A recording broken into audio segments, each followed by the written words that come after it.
आज आहे राखी पौर्णिमा, त्याच्यामुळे मग मी आज श्रीखंड आणि पुरीच बनवणार होते. पुऱ्या माझ्या लाटून झाल्या होत्या, तळायच्या राहिल्या होत्या.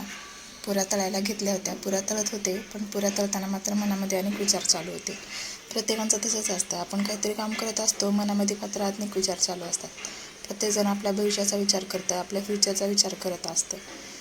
आयुष्य आपल्याला दर दिवसाला 24 तास देत असतं, पण त्या 24 तासामध्ये अनेक नवे कोरे तास असतात. मग त्यात आपण भूतकाळाशी झगडत बसायचं, भविष्याचा विचार करायचा की आलेला प्रत्येक क्षण जगायचा, हे आपण ठरवायचं असतं. ह्या जगात असा कुठलाच व्यक्ती नाही की त्याला दुःख नाही म्हणून, पण त्या दुःखाला विसरून जो आनंदात जीवन जगतो तोच खरं आयुष्य जगतो. इकडे पुऱ्या मात्र माझ्या तळायला चालू होत्या. जेव्हा सगळं संपून गेले असं आपल्याला वाटतं ना, खरं तर तीच वेळ खरी असते की नवीन काहीतरी सुरू करण्याची. जगाला काय आवडतं ते नाही करायचं, तुम्हाला काय आवडतं ते करा. कारण काय सांगावं, ते तुमचं जे करणं असतं तेच लोकाला आवडेल, तेच जगाला उद्या आवडेल. म्हणून जीवनामध्ये इतकी जिद्दी बना की तुमच्या ध्येयापुढे तुम्हाला काहीच दिसलं नाही पाहिजे. वडिलांना राखी बांधणं चालू होतं.